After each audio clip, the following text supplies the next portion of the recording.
বেঈমান শয়তান জালিম যারা হয় তারা তো জাহান্নামে যাবে। তা জাহান্নামীর সঙ্গে যারা মিশবে তারা কি জান্নাতে যাবে? আপনারা নিয়ে এসছেন কি করতে আমাকে? জান্নাত জাহান্নামের কথা, হক না হক কথা শুনতে তো নাকি? তা আমি আমার বাপকে, আমার মাকে, আমার ভাইকে, আমার বোনকে বুঝাবো না? কুয়ান ফুসাকুম ওয়াহালিকুম নারা, নিজে বাঁচো, নিজের আহালকে বাঁচাবার চেষ্টা করো। কোথা থেকে? জাহান্নাম থেকে। আপনাদেরকে জাহান্নাম থেকে বাঁচাবার জন্য বুঝাচ্ছি। ইব্রাহিম নবী কি বলছে?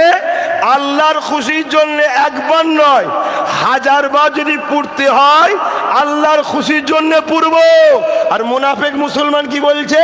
আল্লাহর খুশির জন্য বলেনে, শয়তান জাহান্নামী নেতার জন্য বলছে জাহান্নামে যাব। একটা মুসলমানের মুখে কথা বেরোয়, হ্যাঁ?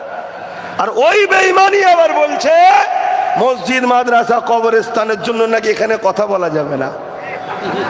শুনেছেন না শুনেননি? এ বেঈমানগুলোকে চিনতে হবে। যদি না চেনেন, এরা গোপনে গোপনে গোপনে গোপনে বেঈমান ইসলামের দুশ্মনের সঙ্গে তলায় তলায় হাত মিলিয়ে আছে।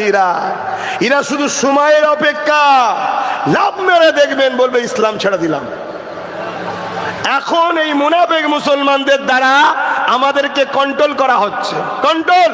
এখানে যদি কোনো প্রকাশ্য অমুসলিম এসে এই মুসলিম এলাকায় সন্ত্রাসী করত, জুলুম করত, কোন মুসলমান কি তার সাথ দিত? আর না সে পারত? জোরে বলুন। তাই ইসলাম বিদ্বেষীরা ডাইরেক্ট অমুসলিমকে পাঠাইনে, মুনাফিক মুসলমানকে অর্থ দিয়ে, প্রশাসনিক পাওয়ার দিয়ে, পদ দিয়ে, টাকা দিয়ে তার দ্বারা প্রথমে মুসলমানদের শক্তিগুলোকে দুর্বল করছে, মুসলমানদেরকে কমজোর করছে। করার পরে যখন দেখবে পুরো জায়গা শেষ হয়ে গেছে, এই মুনাফিক মুসলমানগুলোই সব ঝুপঝাপ করে লাভ মেরে বলবে ইসলাম ছেড়ে দিলাম, আমি আর ইসলামে নাই। তো ভাবছিলাম নওশাদকে বলবো, ওর সাথে কথা বলাই সময় পাইনি, এখন বিরাট বড় ভিআইপি হয়ে গেছে।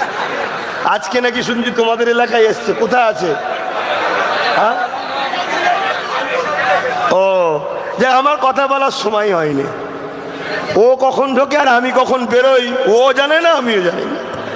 কথা বুঝে আসছে? এই গত পরশু দিন আমি এলাম মালদা থেকে, ও গতকাল কি এলো মুর্শিদাবাদ থেকে। ছুটছে, আমিও ছুটছি, ওর ছুটছে। আল্লাহ আমাদেরকে শুধু ছুটি করাচ্ছে।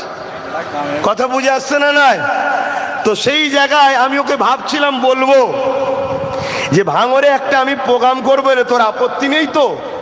কেন? ওকে জিজ্ঞেস করা দরকার। জানি ভাঙর দাদা হুজুরের,